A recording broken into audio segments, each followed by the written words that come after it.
the glasses because I'm still not feeling well. But we have the dragons with us today. We have this one, this is Little Fairy Dragon, and we have this one, which is the Hydra, to hang out with us to chat about dragons today. We also have just a mountain. Oh, can I show you properly? We have a mountain of just dragon plushies over here too. So we have the dragon vibes. Luckily, we are home alone today. Super grateful for, well, kind of, because they're just right outside, but we have the space, we have the room to ourselves for now. So leave a like on the live stream if you are excited for dragons today, and please leave your your questions about dragons in the chat. I am super excited to chat with you guys about dragons today because it's been a long time since we've discussed dragons on this channel.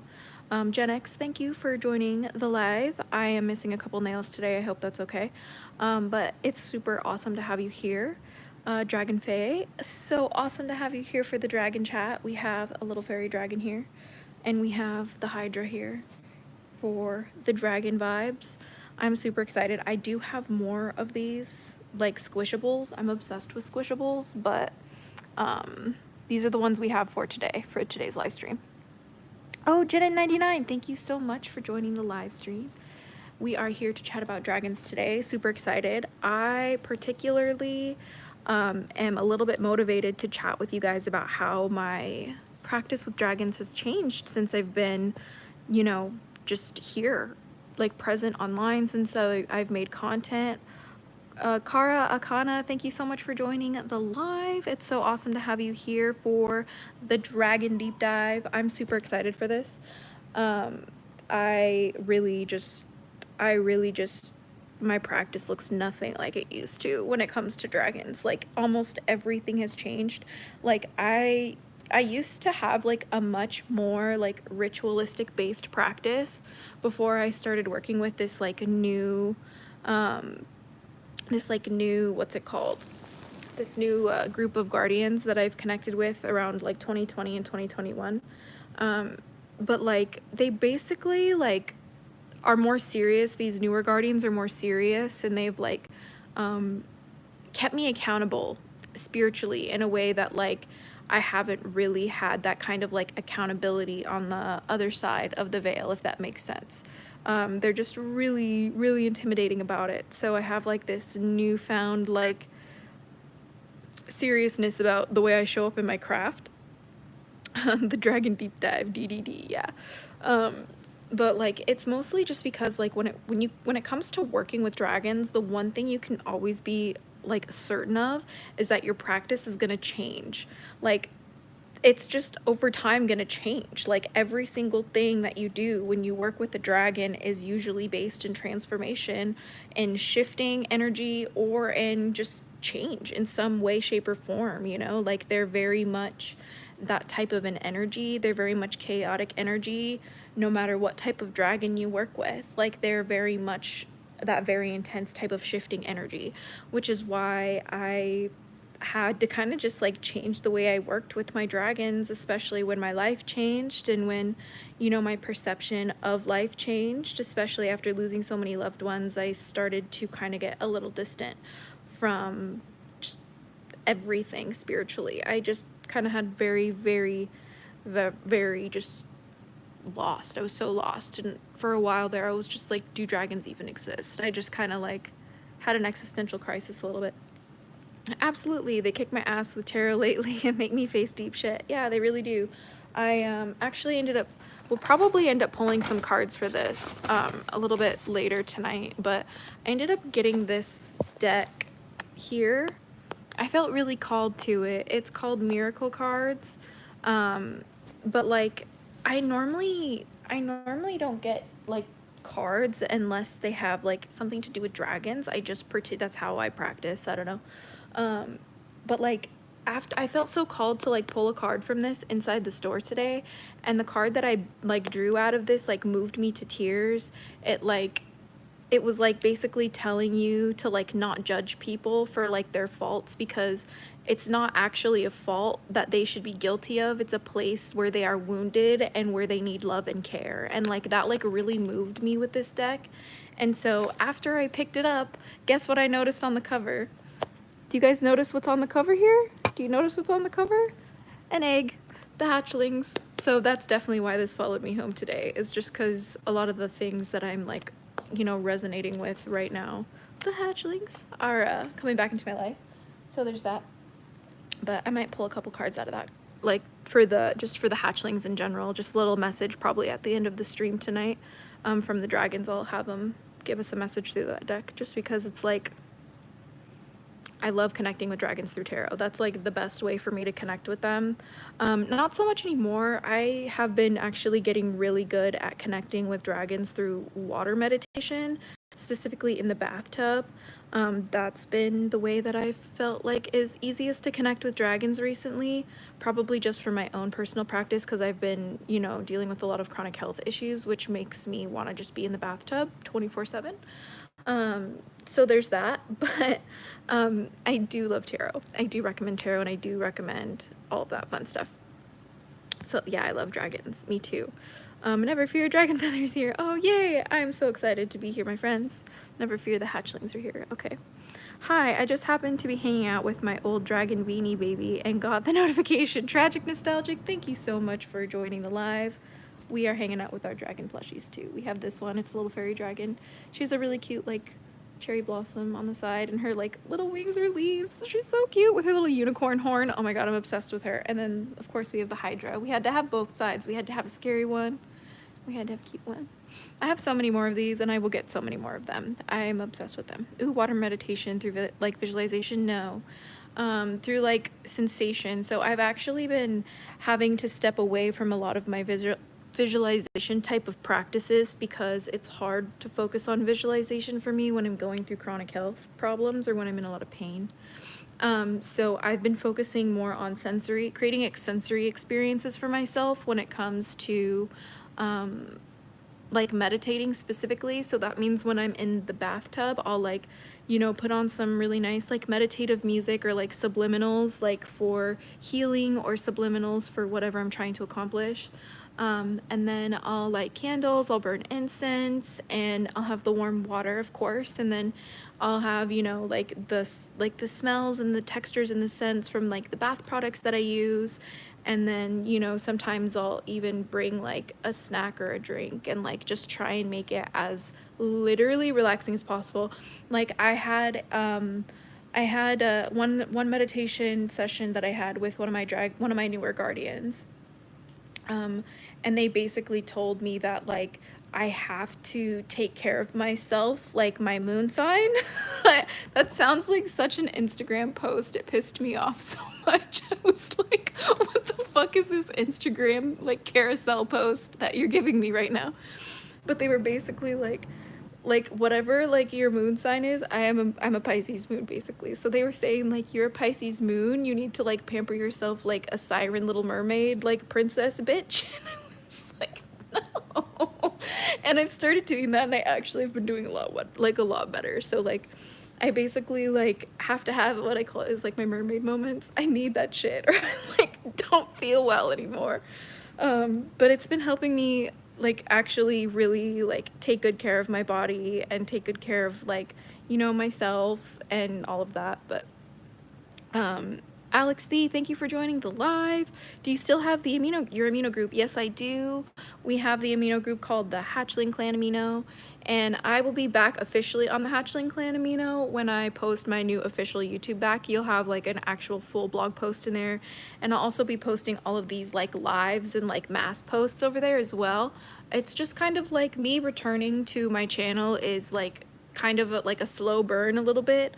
It's like slow burning at first, but then when like the gears really start like rolling, it's gonna feel like it's gonna hit you in the face with good stuff. But like, don't worry about it. Like, I'm not trying to rush myself or burn myself out, especially with all of the like, just there's a lot going on with my family, a lot going on with my health, and a lot going on with like just my community too in the world. So I just gotta really keep my focus on balance right now, which is why we're doing these daily live streams right now for the Daily Dose of Dragon Feather, as like the way that we're coming back to the Daily Dose of Dragon Feather, because it's really easy for me to just like get my camera out, hit the live button, and like come hang out with you guys and chat about whatever we want to talk about, because You know, I don't have to do the editing. I don't have to like go over with the agency. I don't have to do all the tags. Like, I don't really have to make sure all the things in the description make sense. Like, it's just a lot less work, to be honest. So I'm able to, and I feel like I'm able to connect with you guys more through live streams too,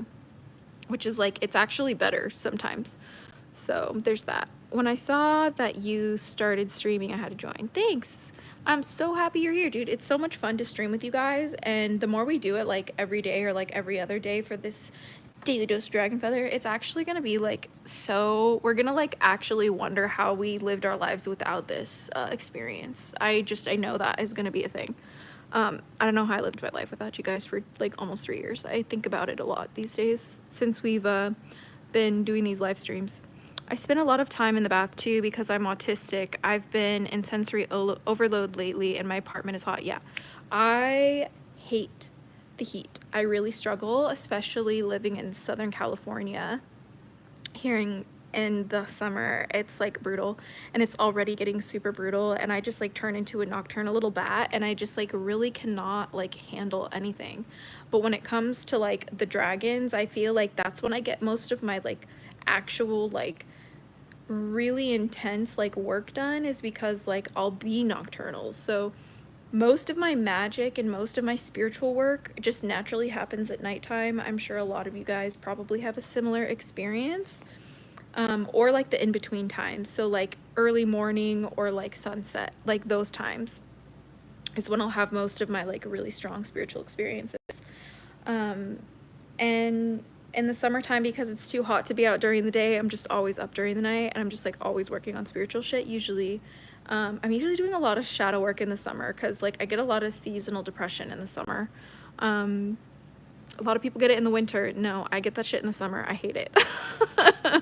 Glad to see you're here. I've missed you, Laura Perry. So good to see you. Welcome to the live. We're here doing a dragon deep dive. Just kind of waiting for a few more people to join the live before we really get started. But yeah, please guys, ask me questions about your about dragons, about the draconic path, about working with dragons, dragon magic, about my dragons, about your dragons, anything you want. I'm so happy you came back. I've been missing your content. Happy you're taking care of yourself too. Yeah, it's so important, you guys. Like, I would not be able to be here if I haven't been prioritizing my own health. It's super important. I understand that. Take it as slow as you need. Happy to have you back anytime you feel like being here. Alex, you're the one. That's awesome. I really love it. It's super important to do your best to show up in any way you possibly can, especially when you're super depressed. Did I get the last DJ Conway book before she passed? I did not get it yet. I feel like I ordered it a long time ago, but maybe I never did. I have honestly not been really like relying on any books at all for my practice with dragons recently, and that's also been a huge difference in my practice from today as opposed to the last time I made videos for you guys on the dragon stuff. It really had to be this nail that went away, my pointer finger, huh? It had to be this one that fell off today. That's so frustrating. I can't point to you guys with the middle finger. Like, people are gonna like flag the content. Anyway, that's one thing that I just have really tried to avoid, you guys, is books. The more that I started following books, especially when my mental health started to get really bad, and like I was just going through a lot of loss and like moving through a lot of grief, I was starting to get obsessive on the way that I practiced, that I wasn't even like connecting in my practice. Does that make sense? Like, I was becoming so concerned about following the guidelines of a book, or like following like the rules of a practice, or like following like this like set like routine I had for myself, that like it made it to where I like gave myself like essentially analysis paralysis, and I couldn't practice anymore. Like, I literally just stopped practicing altogether, and then I didn't practice until I changed my mindset about it. And I don't really do rituals like I used to anymore. Like, I will when I have like a different space. Like, I'm just not in the ideal space right now that I want to be in for like that kind of stuff. But like, I've been realizing that the most spiritual experiences that I've ever had are the ones that happen here and here.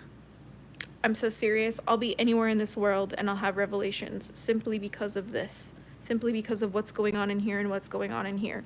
And that's what I really want to like remind you guys of, is like, it's so important to be in tune with like yourself and your own internal experience, because at the end of the day, that's like what it means to be alive, is to be interpreting this like this realm through your lens, which is your body, your being, your senses. Like that's our way that we understand and interact as a consciously alive creature on the planet.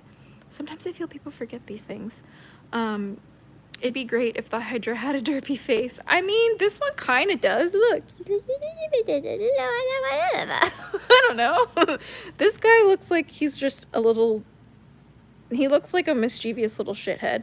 And then this one looks like he gets bitches. And that's all I have to say. That's the Three Stooges here. And this one's not in camera. I gotta bring this one into the camera because she's so cute. Okay, there, that's better. We'll have her like this. She can just poke her little head. Just poke her head. Okay. Keep to yourself a little bit, girl. Okay, there we go. Yeah, no, I'm obsessed with these. These are called Squishables, if you guys are unfamiliar. They have a website, you can buy them. I got the Hydra from Spencer's in the mall. The Squishables actually used to have a store in the mall that I live by, but like, you can find them pretty much like in all of those like fun stores. Like there's this like FYE has it too, I think, has them too. And then like, I think Claire's might have some of these too. I don't know if they do though. But I get my Squishables in the mall, just whenever I find them, because they're really cute and I love them, and they're kind of overpriced. I'm just letting you guys know that now. They're hella overpriced. Like each one of these guys is like basically $50 with tax, so it's kind of stupid. And that's in USD. Ugh, annoying. I maybe recommend buying them online. I would like to work with a fire dragon and a water dragon. Yeah, honestly, you know, all you gotta do is just decide what you want and then do everything you can to like create the space for that to happen. You know? I believe in you guys. I can't believe I've been a sub for 10 years. I remember being really interested in dragon magic and Wicca, and you being the only person talking about it. I've always loved your content. Yeah, dude, Daniel Lopez, thank you so much for joining the live. It's super awesome to have you back here, and thank you for being subscribed for so long and still choosing to come hang out. That blows me away.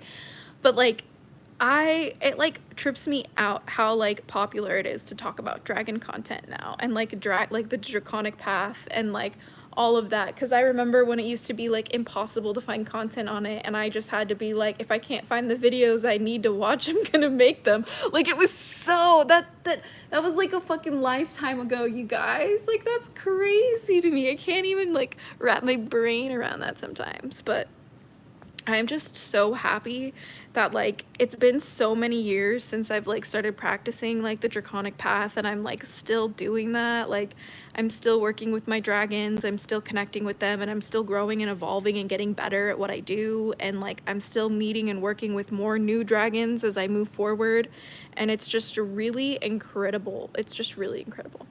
I've heard of a twin star dragon. Is this a real thing? I am of the mindset that like dragons and dragon guardians can come in any size, shape, or form. There's so many mythology and like folklore and like fairy tales about dragons throughout all cultures around the world that like really our imagination is the limit when it comes to dragons. And like we've only scratched the surface with dragons, and dragons will never truly let us know everything because, you know, we've burned them too hard in the past. You know, like a lot has to happen, I think, in order for dragons to really become like one with humanity. But like it's definitely possible for dragons to become one with humans, if that makes sense, with individual humans. We're definitely in the era of that happening now. Like it's becoming more common than ever before in the history of humankind to work with dragons in a spiritual sense, on an individual basis, and within groups. So that's something to definitely be excited about. What's dragon magic? Hi, Zion. Thank you so much for joining live. Dragon magic is basically just magic with the assistance of dragon spirits or dragon beings, dragon energy. Your dragon friends, if you will. Maybe a dragon plushie too. Makes so much sense. Books can be tools or hinder if we overthink. Yeah, Dragonfey, the way that like books work all depends on how you perceive them, right? Like the way that you're using the books will determine if they're good or bad.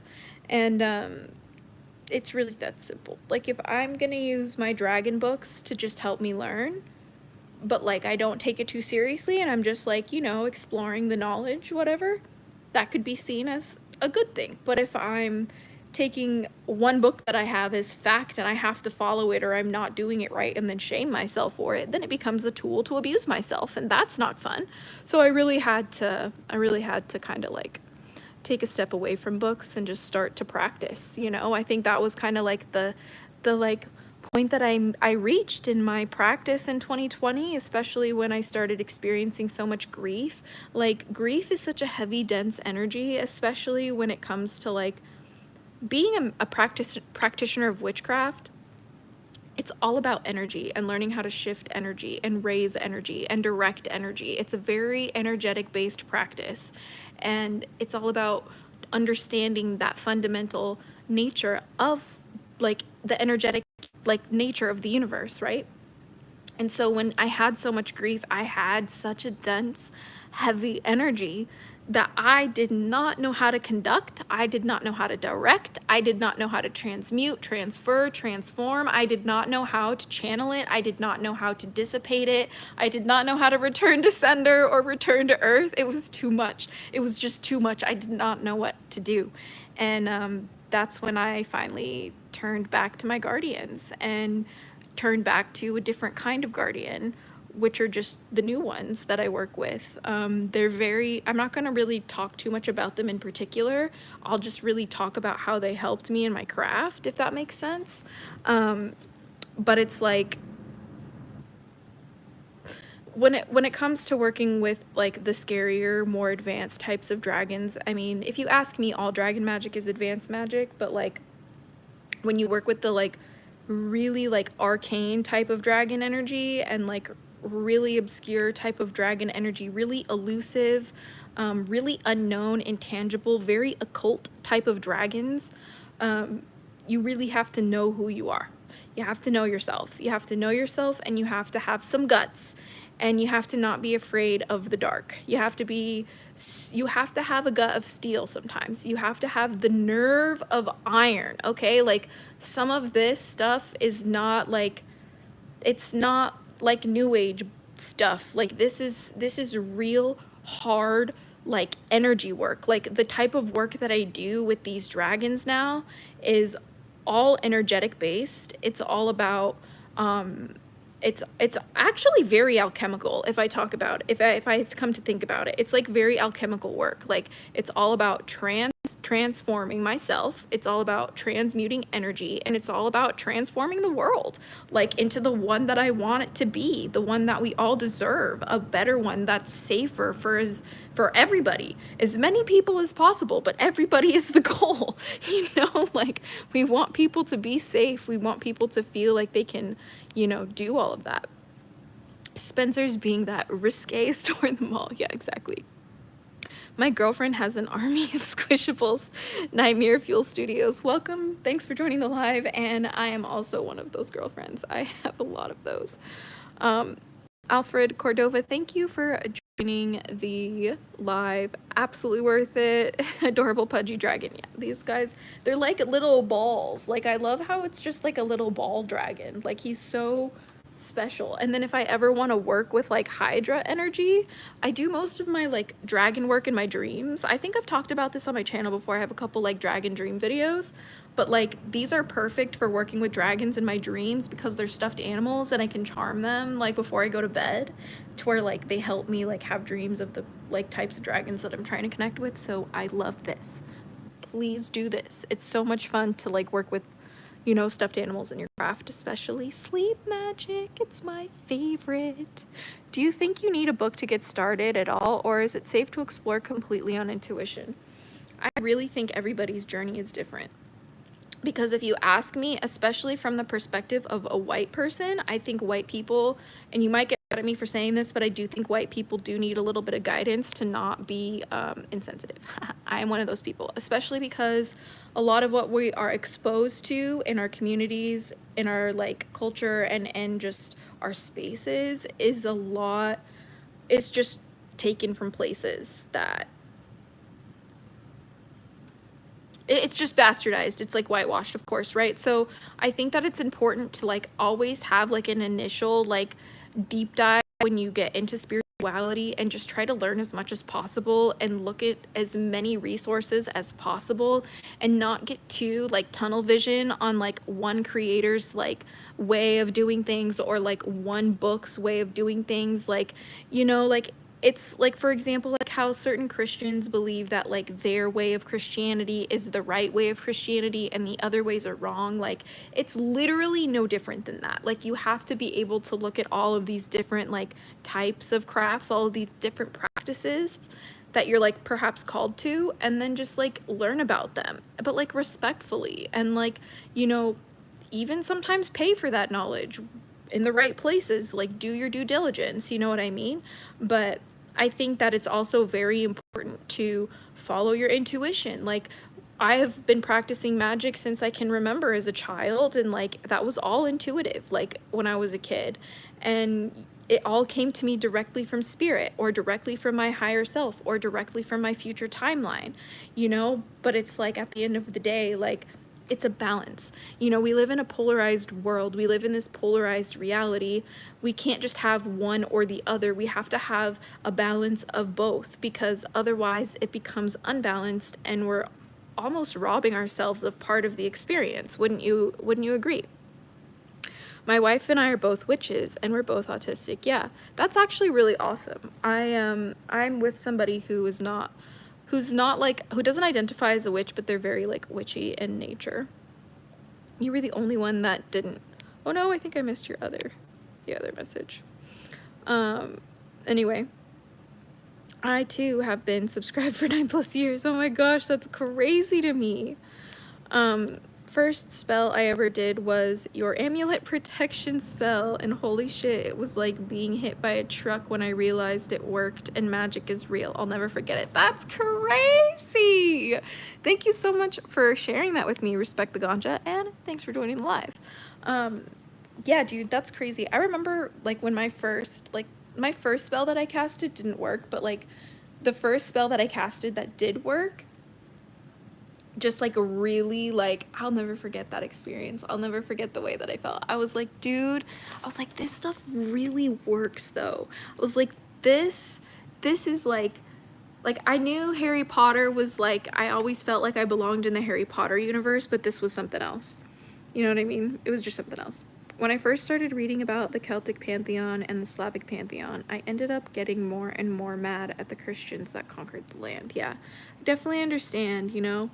Like there's a fine line when it comes to that kind of stuff, because like it's easy to get blinded by like hate and rage towards that kind of thing, but like it's important to also remember that healing doesn't happen without hatred and rage. Like evolution, especially from oppression, like doesn't happen without rage. Rage is sacred. Rage tells you where injustice has been done to you, and that anger isn't wrong, you know? Like righteous anger is so sacred and belongs. It is part of the process and it is part of the good in you. And you need to understand at deciphering between your sacred righteous rage and, you know, your rage that's coming from an imbalance within you, from an abandonment wound, from, you know, a lack of love from you, from rejecting a part of yourself, from loss, from things like that. You know, you helped me figure out I'm a dragonkin. Thank you, Arzen Artis. Thanks for joining the live. And I will definitely do a dragonkin stream in the future, but honestly, it's true.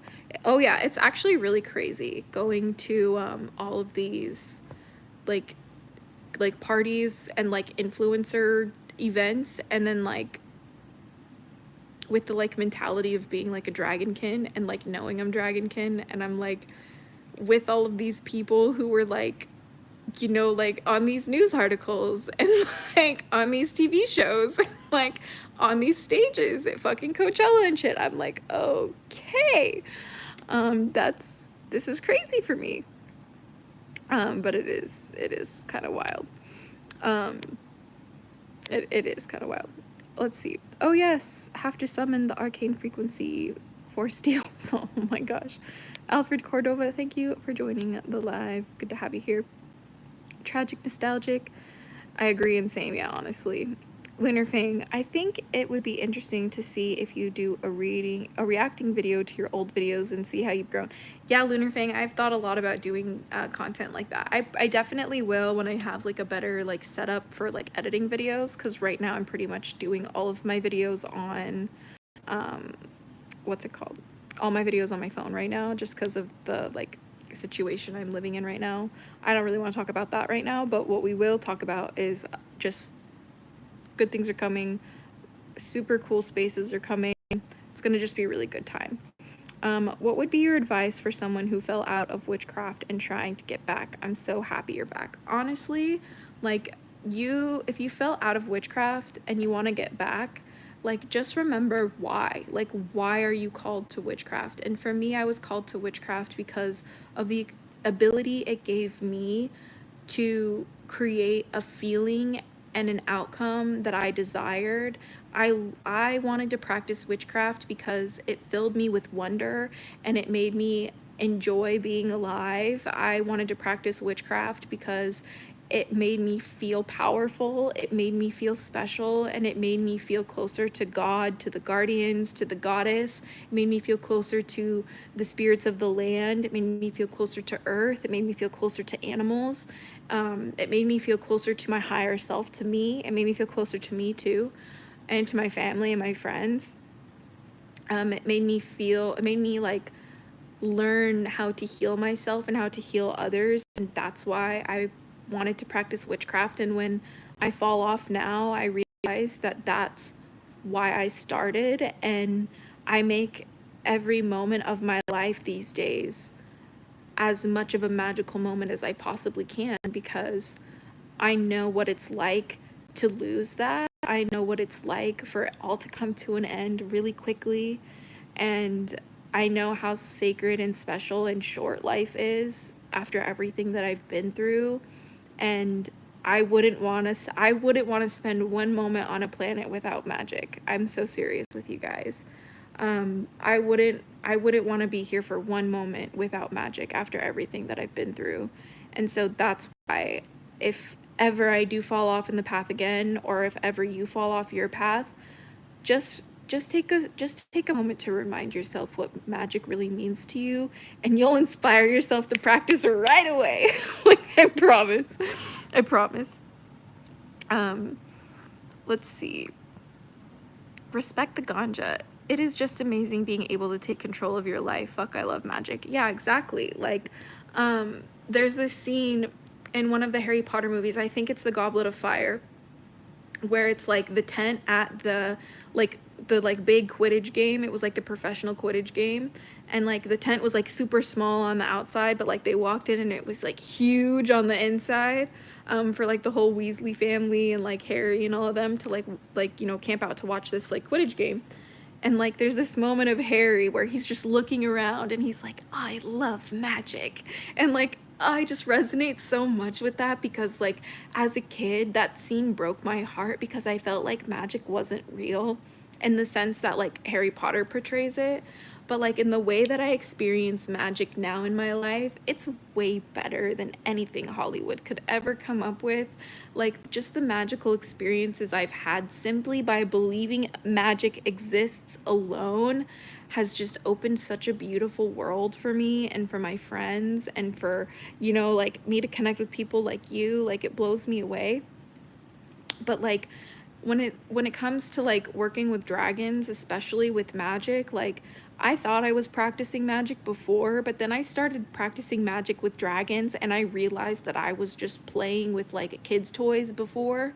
Like every single thing I've done in magic has just like paled in comparison unless there's a dragon by my side, and that's why I will always be a draconic practitioner. That's why I will always advocate for people to, if they're even the slightest bit curious to work with dragons, like, you should literally pursue that, because they will change your life. They will elevate you to new heights. They will challenge you. They will destroy you. They will fucking kick your ass. They will make you ashamed of yourself. They will literally make you so afraid of the dark sometimes, but at the end of the day, you will come out of that shit reborn and nobody can touch you. Like, the type of power that you have after you pass the tests that dragons put you through is unparalleled. I really believe that because I've witnessed it. Like, the type of power that I have now, like, I have never been able to see in anyone else of their practice, like, unless they too have like worked with dragons, like in an intimate level. Like, I don't know everybody's practice like intimately, but I'm talking about like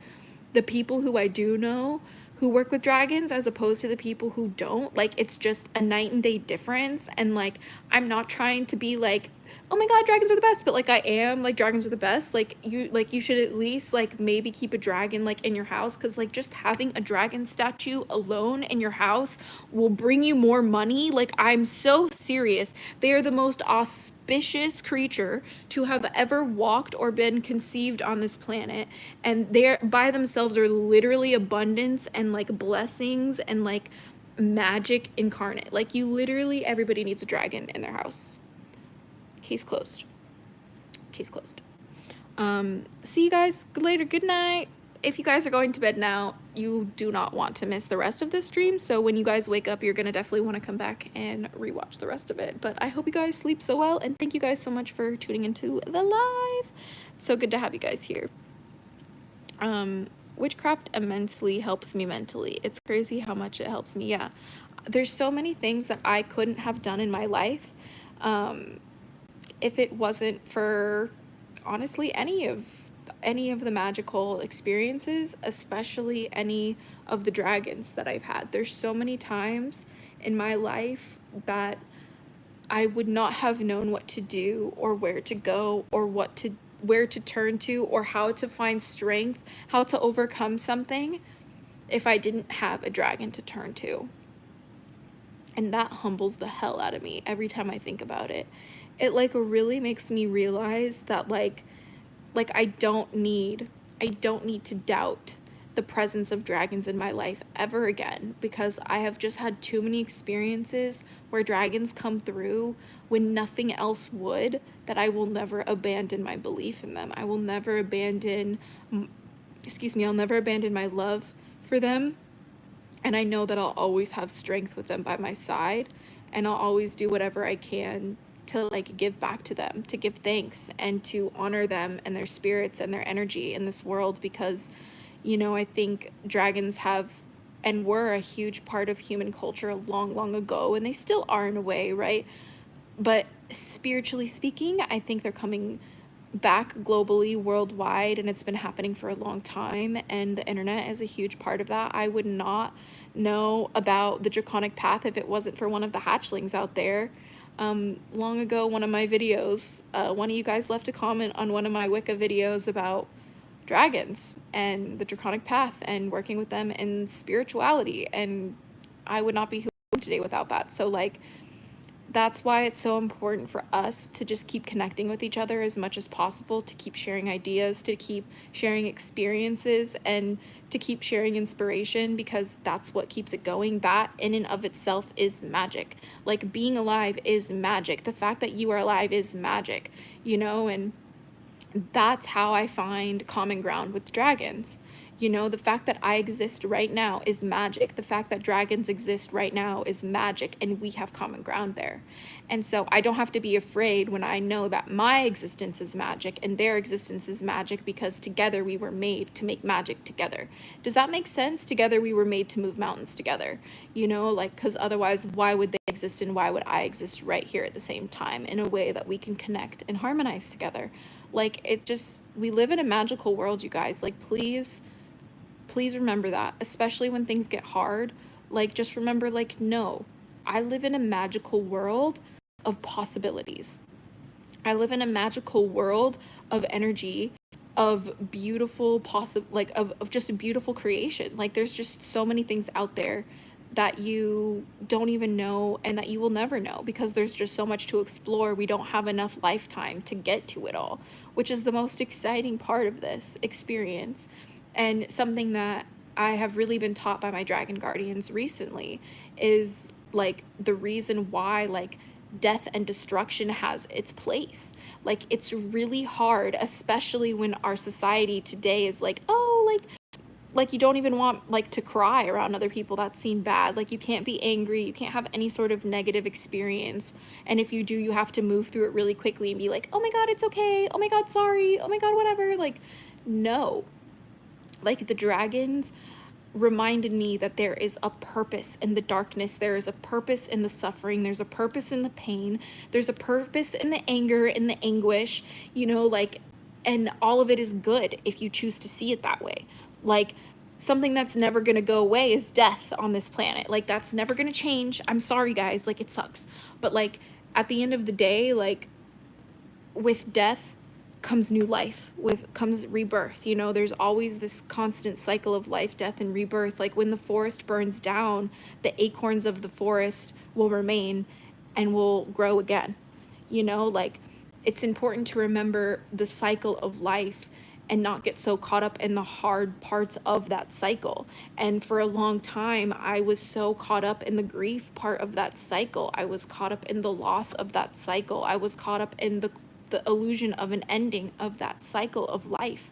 And I failed to realize that there is one fundamental law that I learned in science class long ago, and that was energy cannot be created nor destroyed, only transmuted, transferred, and transformed.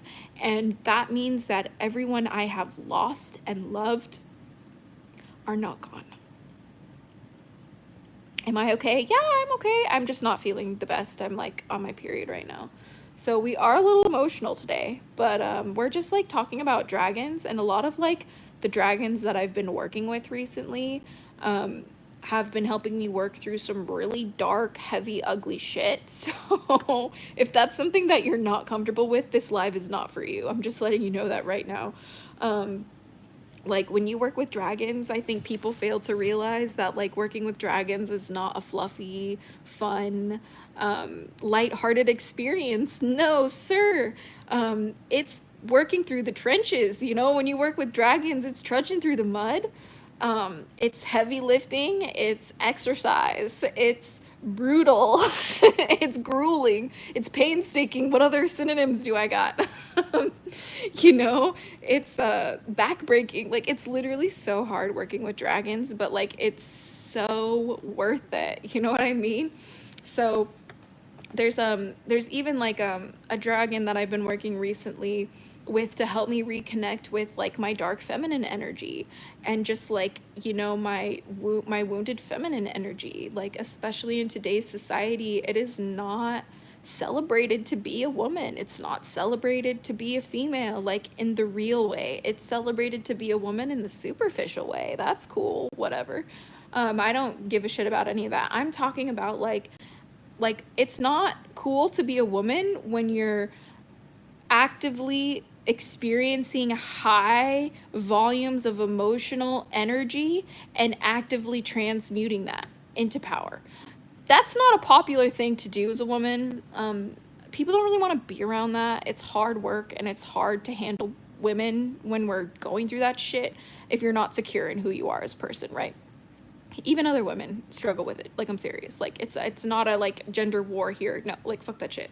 I'm talking about energy. Like everything is energy based, right? And like a lot of my like pain and suffering and things that I have struggled with my life, especially the abuse that I've experienced in my life, has been like very much because I'm a woman, and that has been extremely hard for me to feel proud to be a woman, to feel beautiful, to feel like I can be safe enough to like express my femininity.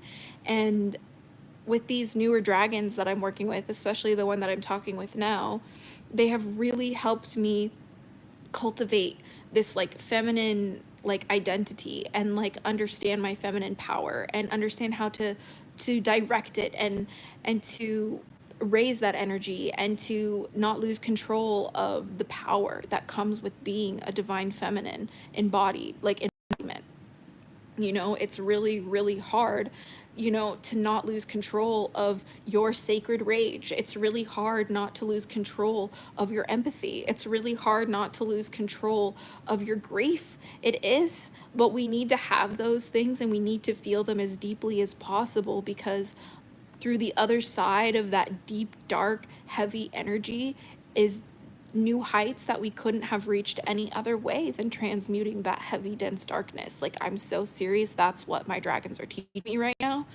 It is advanced magic, you guys. This is advanced stuff.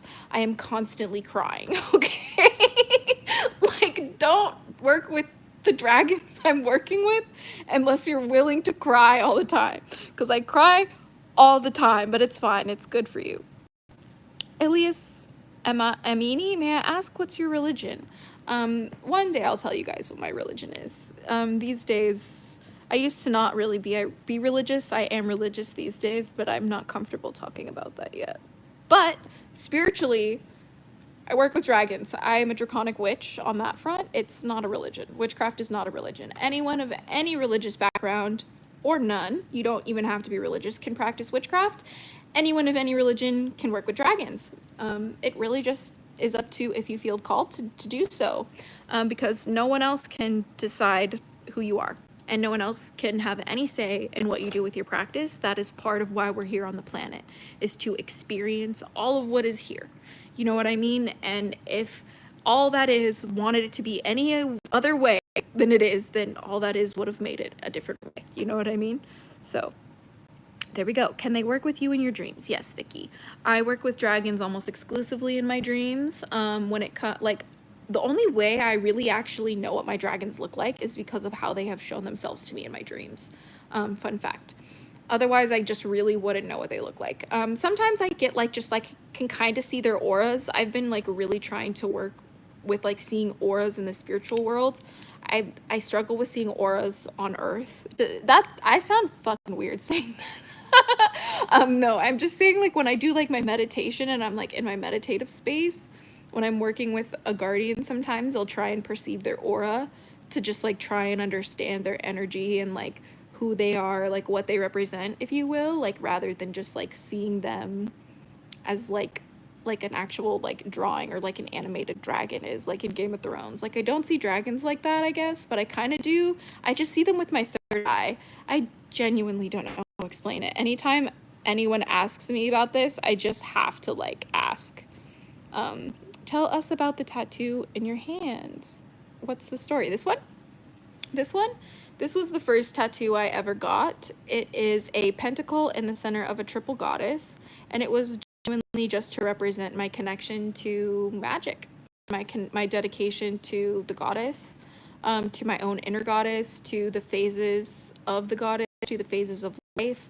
You know, there's a very, very sacred symbolism in 3, especially when it comes to like the moon, like the waxing, full and waning, you know, maiden, mother, crone, life, death, rebirth. We were literally just talking about that. Like, there's a lot of sacred stuff around that. Also, the pentacle is sacred geometry, and it's a Celtic knot, which is infinite. So the star is an infinite knot.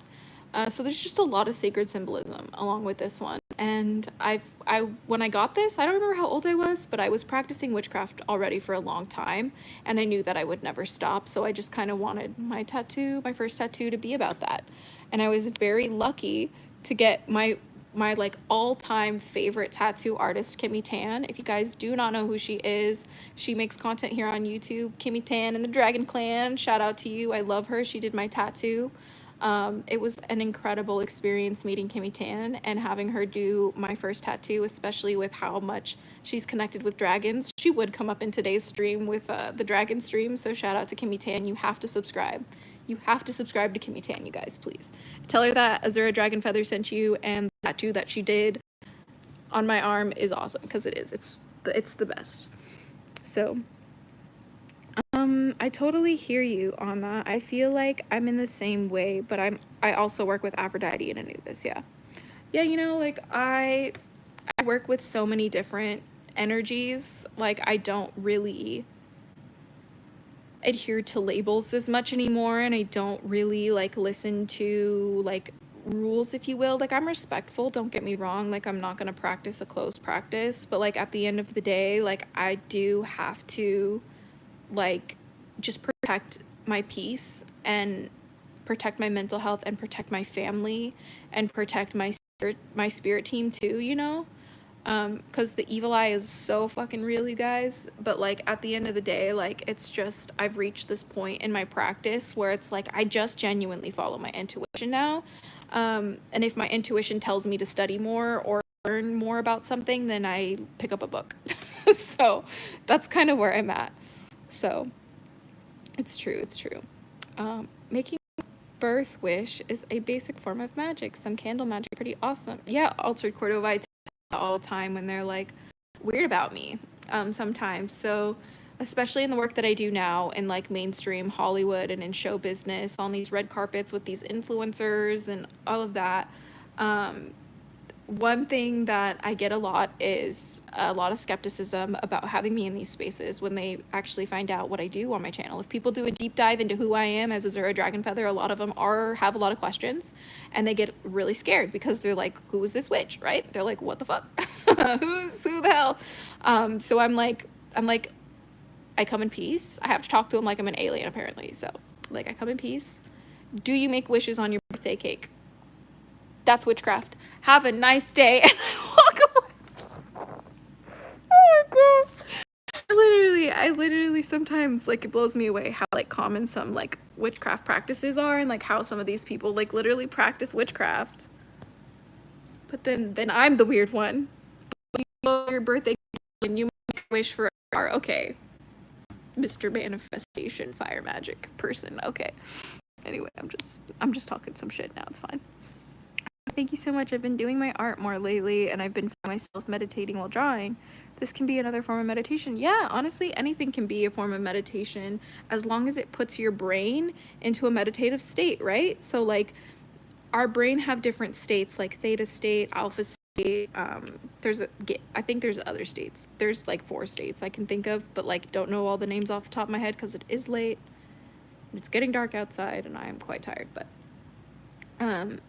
with those kinds of states, you want to put yourself into like a meditative state, which if memory serves me correctly is a theta brain state. So you want to put yourself in that type of a trance-like state because that's what's going to create the changes for you, right? So like that's what's going to create the actual meditative like benefits. You're going to get the actual benefits from meditation, but you have to get yourself pretty close to that state. You know, you don't have to like be there for very long. You know, you can genuinely get there for like even just a millisecond. That too will create the benefits. You just have to be consistent at the practice, right? But anything can be meditative, you know, like for me, like I find that, walking is very meditative. Some people really don't like that. You know, I find that working out can be very meditative. Some people don't like that. I find that like swimming can be also very meditative, and showering is very meditative. But some people get very distracted. You know what I mean?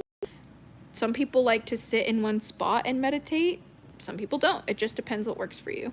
So, you know, honestly, like sometimes even asking your dragons, you know, like what's the best way for me to like connect with you? What's the best way for me to meditate with you? You know, you might be surprised at the answers that you get. I made up my own religion when I was 12 that I still practice today. It involves stuffed animals and other things that represent different parts of your personality to understand yourself and your life. Ren, that is the coolest thing I've ever heard. I love that. I used to, when I was a kid, I used to like draw little, like my own like pantheon of gods. Like when I first started learning about like Egypt mythology when I was like, I think in like, I want to say it was 4th grade, 3rd grade. I don't know. I was really young. I started like drawing my own like gods and goddesses for like the elements and for like, you know, the different places on earth, like different like biomes. So like a desert and like an ocean and like things like that. And to this day, I still work with some of those energies. That's so fun. Do you still believe everything you used to about dragons? Do you believe working with them is still a very structured thing? Do you still believe that you have to go through Monte before? Oh, these are good questions. Thank you, Clay the Gay. Yay. I don't know. I hope I said your name right. I hope that wasn't offensive. Thank you for joining the live stream and your awesome questions. Do you still believe everything you used to about dragons? For the most part, I'd say so, yeah. The only thing that I don't really believe about dragons that I used to is that, like they're scary. Like, they can be, right? But, like, I'm not afraid of dragons the way that I used to be. And maybe that's just, like, because my perspective has changed. I'm sure, like, for anyone who's newly versed with dragons, they might be scary to you, but honestly, like, if anything, I feel safest with my dragons again, and that's exactly how I felt when I was a little girl. I felt safest when I was playing pretend with my imaginary dragon friends, which were always my dragon guardians. I just didn't know it until now. But yeah, you know, like, I'm not afraid in the way that I used to be, which is good. And then, do you believe working with them is still a very structured thing? I believe it depends on what types of dragons you're working with. There are certain types of dragons that will rip you to shreds if you don't follow their regimen for you. And there's other dragons that genuinely are so laid back. Like, they have their own personalities, guys. Like, it's like they're their own beings. Like, they're their own entities. You know what I mean? Like, some dragons, like, I won't work with because I just don't agree with their ideals. Like, it's literally that simple. Like, I don't agree with, you know, like, I don't agree with killing humans if you can avoid it. Like, I only agree with killing humans and human life in self-defense. I genuinely am of that mentality.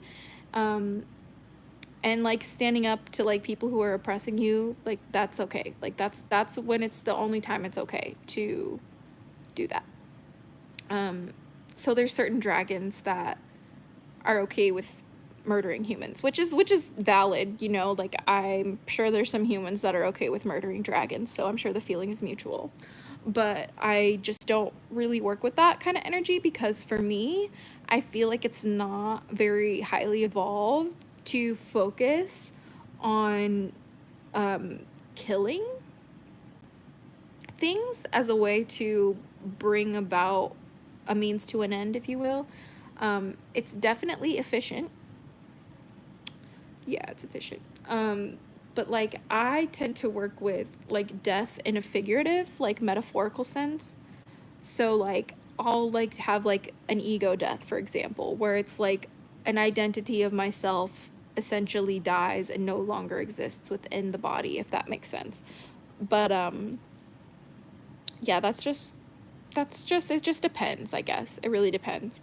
And do you still believe that you have to go through Monte before? No, you don't have to go through quote unquote Monte. You don't even have to call your dragon guardian, your main dragon guardian, Monte. That's just the way that, like, I discovered my practice and how I discovered, like, my entry, I guess, to dragon practice, like, consciously. But, like, if it doesn't work for you, it doesn't work for you, and there's no need to, like, beat yourself up for that. There's, like, more than one way to work with dragons, and I think it's really important to remember that. And, like, the dragons that are meant to work with you will find you when you're ready, and it's usually right before you're ready is right on time with dragons. Nothing is like a good shower thought. LOL, shower thoughts are literally magic. Yeah, I agree with you. I absolutely agree with you. The other night, I felt such an energy shift in myself that I felt drawn to write in my book of shadows about it. Yeah, the energy that's been in the air, like, the past, what's it called? Like, week? Like, ever since the solar eclipse, the energy's been gnarly, you guys. I've been, like, struggling with a lot of, like, my shadows, like, coming to surface, but guess what I learned? I think I talked about this in one of my other streams the other night. But, like, I learned about this term called the extinction burst. If you have never heard of the extinction burst, please go look that up. Pull up Google, look up extinction burst, okay? And basically all that means is, like, right before something ends or dies, you're going to have a huge burst right at the end, right? A huge burst of energy, a huge force, a huge, basically, like, dying scream, if you will. It literally, like, screams as it's dying. Like, that's kind of the thing. So, like, when I put this lens onto, like, my mental health, right, and my shadow work, I'm having these huge overexpressions of my shadow right now because they're being released for the last time. you know, where they're going to no longer rule my life. I'm going to rule over them, if that makes sense. So like I'm moving to this place where it's like all of my addictions are like punching me in the face. All of my like loss and grief is punching me in the face. All of my like, you know, like just like bad habits are like punching me in the face. Like all of these things are like hitting me really hard. Like all of my generational curses like coming really hard to the forefront, right? And it's because they're all screaming because they're about to die and no longer control me. And so you can also turn that lens to the world stage and look at all the powers that be right now. They're really loud right now, aren't they? They're making a lot of noise. They're trying to do anything they can to like keep their hands and their claws in the way that the world is running and has been running for the past 100 years, right? It's their extinction burst. It's literally them doing everything they possibly can. That last huge push of force, that last fighting force to try and shift it in their favor right before it dies. And so that's why like I have this huge sense of peace that has washed over me recently in this chaotic time that we live in, is because like I can see real time the death and rebirth that's happening on our planet. And it's hard to watch. It's hard to experience. It can be easy to get lost in the sauce of it all. But the important part is to remain grounded in your mentality, knowing who you are and your purpose, and showing up as much as you can to make a difference. And right now, the best thing I can do is show up for the hatchlings. I know that I'm needed here right now.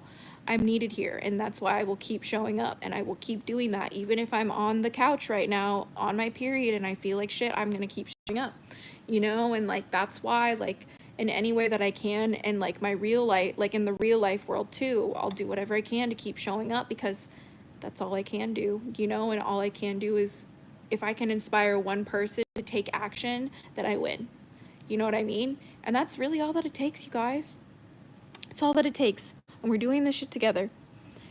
Do you gravitate towards Asian dragons? Yes, that has also been something that I have recently, I've also started recently working with Asian dragons. I did not do that in the past. I kind of started getting a little bit into it. I talked a little bit about the Shinlong here, I want to say like maybe 7 years ago on the channel. But like the truth is like I just genuinely didn't really know, I guess you could say, but like I just didn't really know enough about them. But especially this year, being at the year of the dragon, I've just been like so like just like Asian dragons have been everywhere for me. Like I've just been so in tune with their energy. They're so different. Like I've been working with as many different types of dragons as I can, like amphitheres, which if you're unfamiliar are like basically feathered serpent dragons with wings. They are found in North America.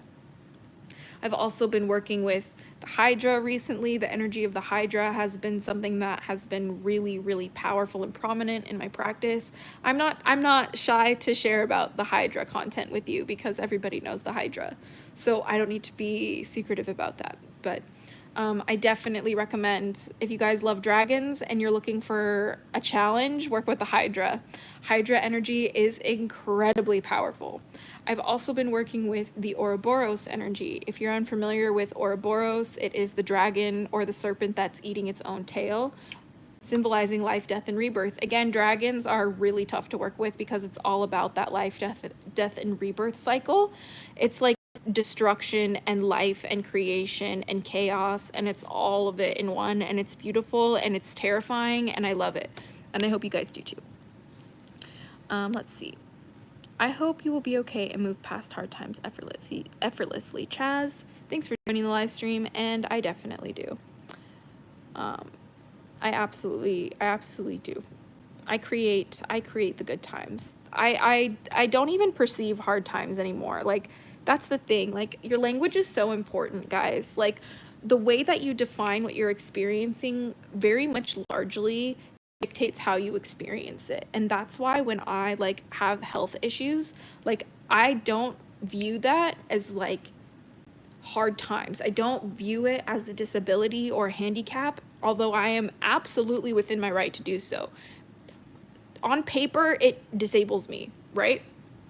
But like the way that I choose to look at that is I choose to look at my pain and my cramps, my period pain, as a wealth of infinite, abundant, untapped energy that I get to have direct access to, only me, and I can take that painful, heavy, dense energy and transmute it into anything that I desire for the betterment of me, for the betterment of you, for the betterment of my family, and for this planet. And that's how I choose to look at it now. And that has been the most empowering thing for me, to where no matter how much pain I'm in, it almost excites me because I have that perspective, right? Like I have that perspective to where it's like, no, like the more cramps that I have, I'm like, no, universe, bring it on, make it hurt more, because I know it's just making me level up. I know it's just giving me more energy. It's giving me more untapped power. I have to look at my life like that, you guys. Like, and I know that might not work for some people, and that's totally okay. But for me, that's the only way it's going to work, and the only way it has worked, and the only way I'm able to keep showing up for you guys right now. So I hope that that helps a little bit for those of you guys who are interested in mentality stuff. Hey Azura, sorry for making you cry in your last stream. No, Chemicals, you did no, you can't apologize. We love to cry here. Like I cry all the time. The dragons tell me I'm supposed to cry. I'm supposed to normalize crying because it's an alchemical process to transmute your pain into power. So do not apologize. I wanted to take this opportunity to say that you are a wonderful person and really helped me back in 2018, 2019. Stay beautiful, Dragon Feather. You, Chemicals, and Conversation, love your name. Thanks for joining the stream. You're awesome, and we love you.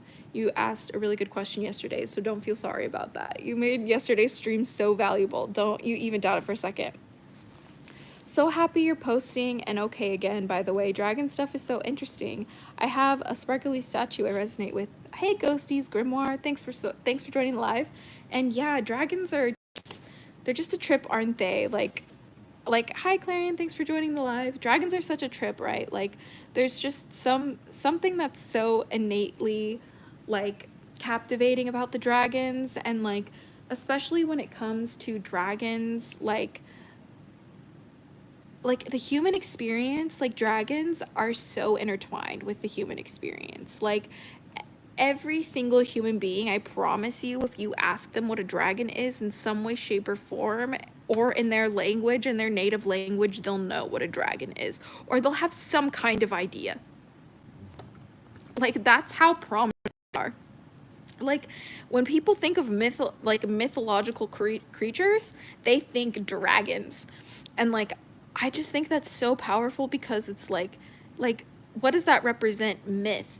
Like myth in and of itself implies mystery, like the unknown. It implies like a lack of understanding, right? And that's why I just can't stop trying to learn. I can't stop trying to understand. I can't stop trying to discover and to experience and to meet new dragons and to work with as many as I possibly can, and to work with dragons that are in other people's spiritual teams when they come to me for readings, when I do readings for them. It is such an honor getting to meet and work with their dragons, especially when they don't even know that they have dragons around them. That shit blows me away.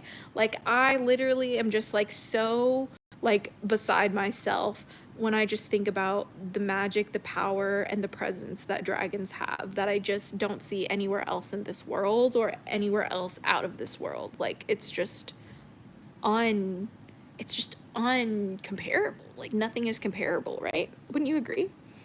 I saw you with Finn Wolfhard once, and I was like, what? Crossar? Oh my gosh. That's crazy, actually. That's such a long time ago, though. Chaz, Ouroboros is most of jewelry and statues in my house. Yeah, I love Ouroboros. I have an Ouroboros squishable. I was actually going to bring him to the live stream, but like the Ouroboros that I have, the squishable, like actually looks like a feathered dragon.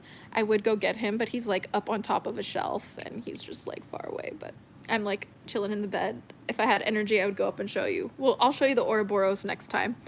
Maybe I'll even do a live stream just on Ouroboros energy and working with that spiritually, because like one, they are dragon serpent energy.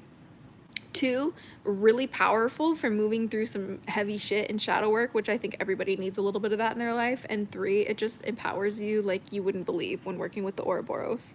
Yeah, I'm such like a loser for like nerdy stuff about dragons. I could just literally read it all the time. I have a lot of trouble crying in front of people. Pretty much the only person I feel comfortable crying in front of is my mom. But it's hard for me to cry in front of my nephew, who's almost 5.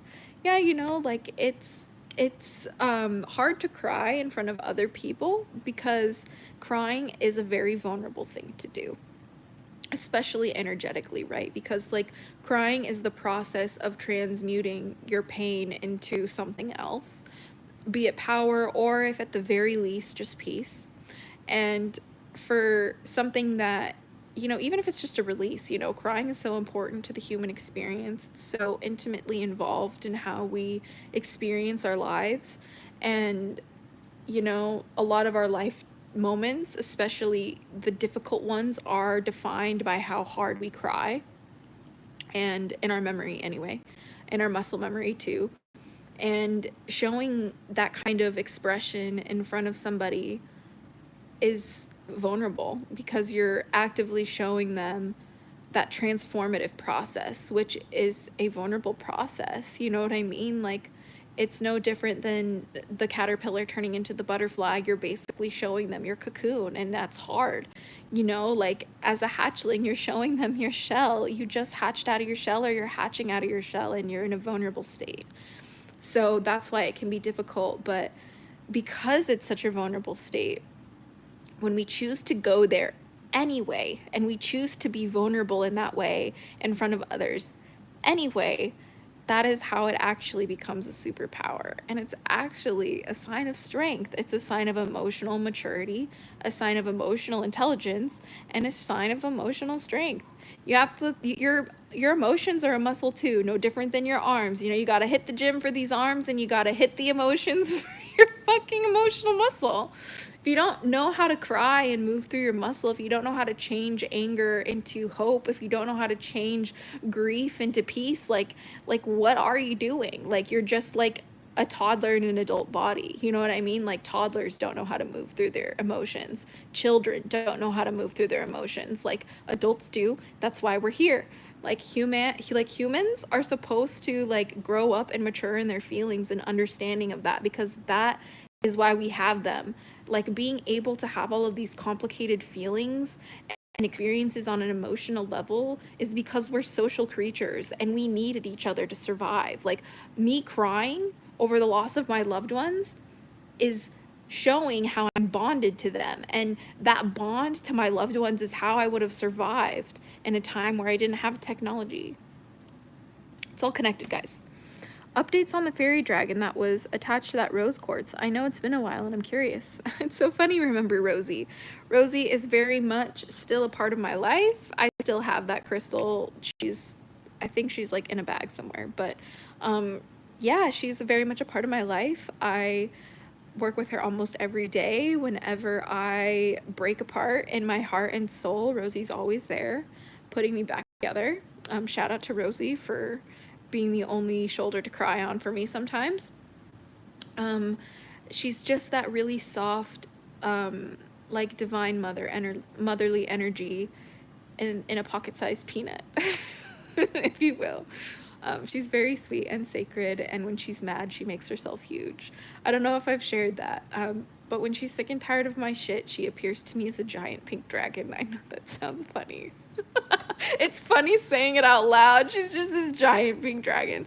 But it's hard to not take her seriously, okay? I have to take Rosie seriously when she shows herself as a giant angry pink ball of fluff.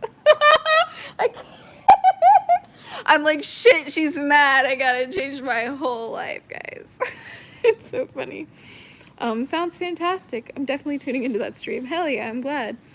Clover, any experience with draconic demonic entities? Yes, one of the dragons I work with now is a demonic dragon. That's all I'll say. That's all I'll say. He's already mad I said it. It's fine. He's already said it. He's already mad I told you it was a guy.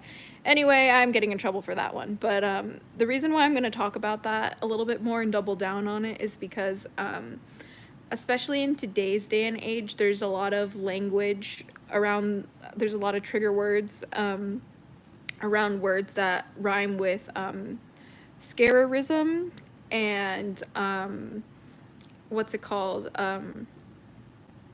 Like demonizing. Okay, people are demonizing each other, all right, and dehumanizing each other, and a lot of that comes from a fear of just darker energies, not knowing how to move through the darkness, not knowing how to become the light in the darkness, and not knowing how to interact with mysterious energy.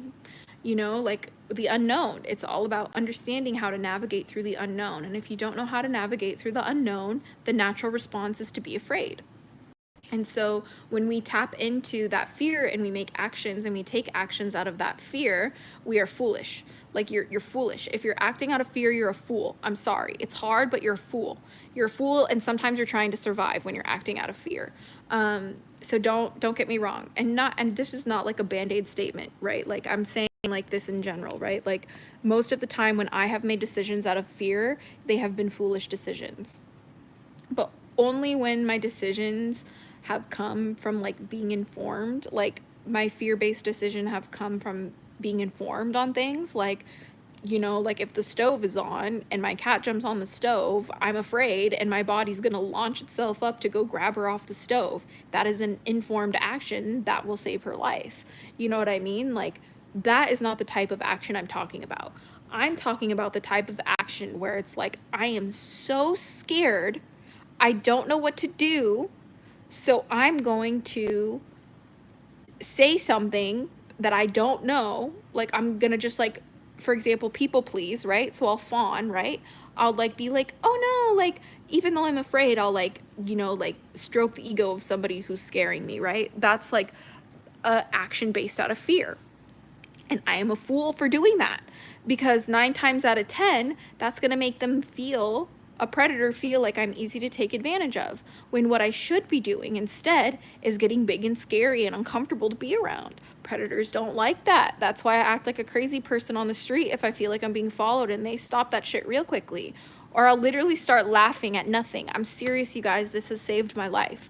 Like being able to navigate the unknown and being able to tap into scary energies that would be perceived as scary, frightful, dangerous, anything like that, like has saved my life when I know how to wield it correctly. But when I don't know how to wield that correctly, it becomes dangerous and I become a fool. So I have to, like, I've had to kind of like work with my dragons to understand how to like navigate that. You know what I mean? Like my dragons, whenever it comes to, especially when it's dealing with like hatred or like rage or like grief, those are like the really hard ones that I have to deal with.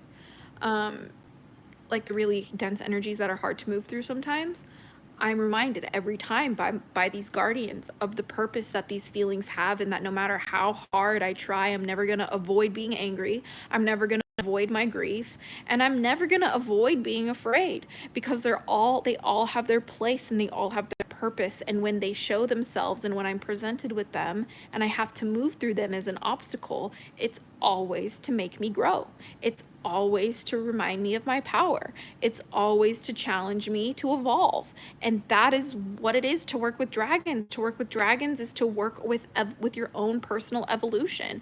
To work on to like walk by dragons is to walk by your own shadows hand in hand, knowing that they just as much deserve a seat at the table as your light and your love does. It's all a part of everything. Like I think I mentioned this last time too, but like the as above so below. No, what's it as within so without. What's within me is not a reflection of what is without me. What is below, what is above me is not a reflection of what is below me. No. What is within me is of what is outside of me. What is outside of me is of what is in me. They are both one and the same. Literally look at the yin and yang symbol. There is a circle of black in the white side. There is a circle of white in the black side. That is because pure balance is not just two halves of a whole. It is an interconnectedness of each other. It is a harmonizing of each other. It is a marriage between the two dualities. You know what I mean? Like, not to be confused with the marriage between two genders. I'm not talking about that. You mentioning those emotions and what you do with them. What do you choose to do with your jealousy? My jealousy is a reminder of where I'm abandoning myself. If I am jealous of them winning on the stage, if I am jealous of their spotlight, if I am jealous of their song and their success, it is because I have not been putting in enough for my own. Ooh, and it hurts every time, you guys. I hate that shit. I love my jealousy now because my jealousy makes me a superhero. Because every time I'm jealous of an individual, I identify what it is that they're doing that I want to do, and then I send them so much love and success for what they're doing that I want to do, and I win. Like this. That is how you move through your jealousy, and I promise you, like, reminding yourself every single time that you are that bitch. Like, sometimes I literally have to say, like to myself, like, I am the hottest woman in the world. I am the most beautiful girl. Like, everybody loves me. Everybody can't help but like want to be around me. I have to like gas myself up like that, even if I don't believe it, even if like quote unquote objectively that's not true, because like, you know, beauty's in the eye of the beholder, right? Like, somebody could be like, no, ew, white girls are gross. Like, you know what I'm saying? That's not what I'm saying. It's a mentality, right? Hotness and confidence is a mentality, and like jealousy comes from a lack of those things. Jealousy comes from a lack of loving and honoring your own skills, your own talent, and your own like unique gifts. And so that's how I move through jealousy. When it comes to, I know that the one thing that can be really difficult is jealousy of like wealth, jealousy of like experiences, and like jealousy of just like birth, I guess, like your birthright, or just circumstance through birth, if that makes sense. I experienced that a lot, especially with my family. Like, I see like different families and just the way they treat each other, and I'm like, wow, that could have been my life. That makes me pissed off and jealous. That's hard. That's a different kind of jealousy that I'm still working with my dragons on learning how to overcome.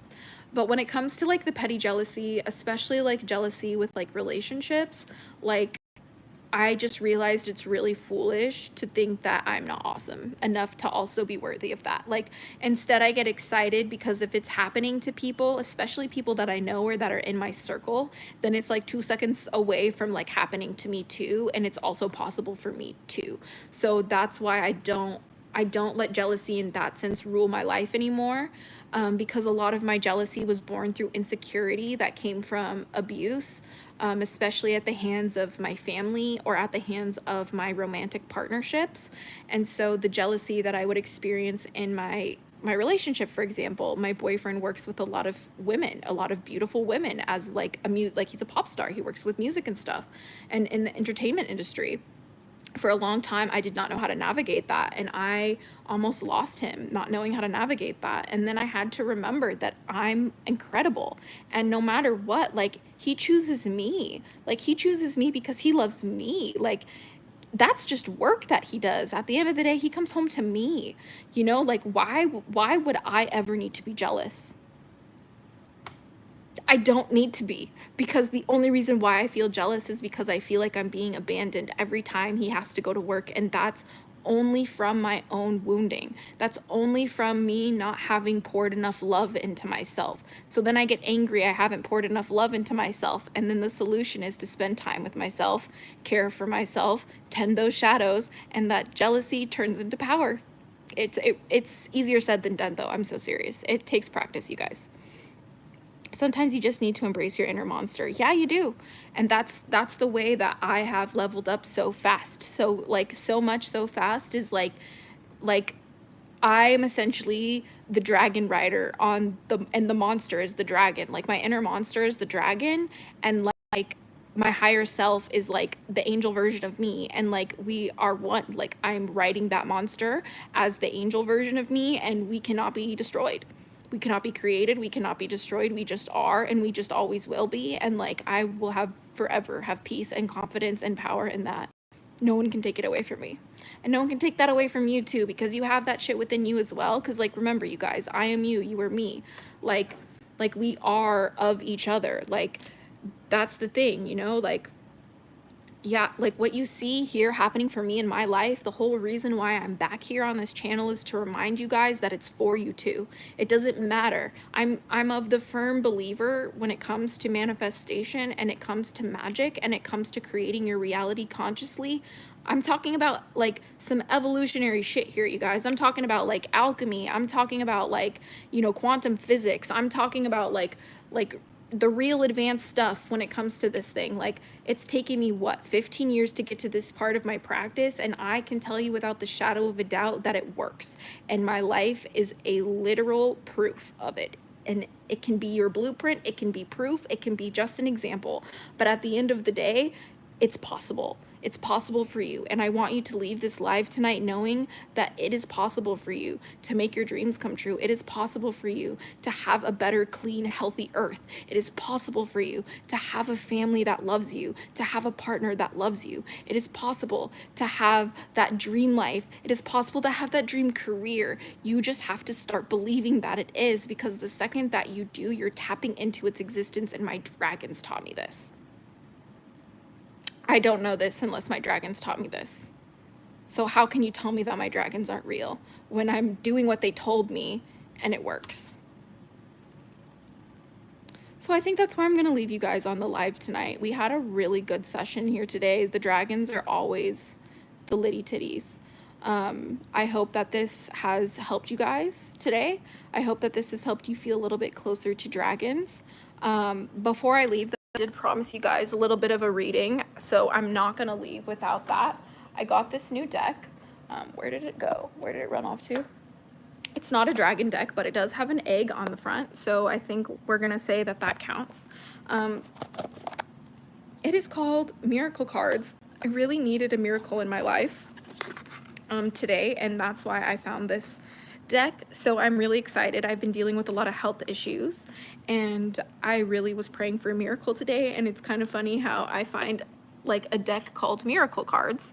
So today we're going to ask the Dragon Guardians specifically. We're going to ask my Dragon Guardians, we're going to ask your Dragon Guardians, and we're going to ask the Dragon Guardians of this planet and this solar system to give us a little bit of a miracle message to end this this live today. What do we need to know? I'm shuffling with one hand, and that's fine. I don't really use message cards. It's kind of new for me. This isn't like Oracle or Tarot. These are just like message cards. I've been working with them more and coupling that with my tarot, and it's actually been adding a lot to my readings. So maybe we'll do like a full-blown like a tarot reading stream soon. But let's just give it some, spam the like button on the live to give it some good energy for the message we're pulling through. And when it feels right, I will pull one.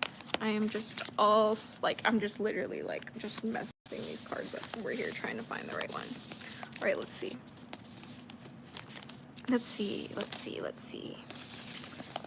this one. This is the one. It says, oh, this is a good one, you guys. So today the dragons want to let us know that we need to learn from children. Whoo, this is good. This is some good shit. Okay, so the message says, children are not really children. They're just younger people. We have the same soul at 60 that we had at age 10. Children have at least as much to teach us as we have to teach them. And hi, baby. And I think that is a great way to end the live today. And I hope you guys are having a wonderful day. Thank you so much for spending some of your day with me today. You've made my tough day a lot better, and I love you guys so much. But until next time, stay geeky, cheeky, and freaky, and blessed be, and bye.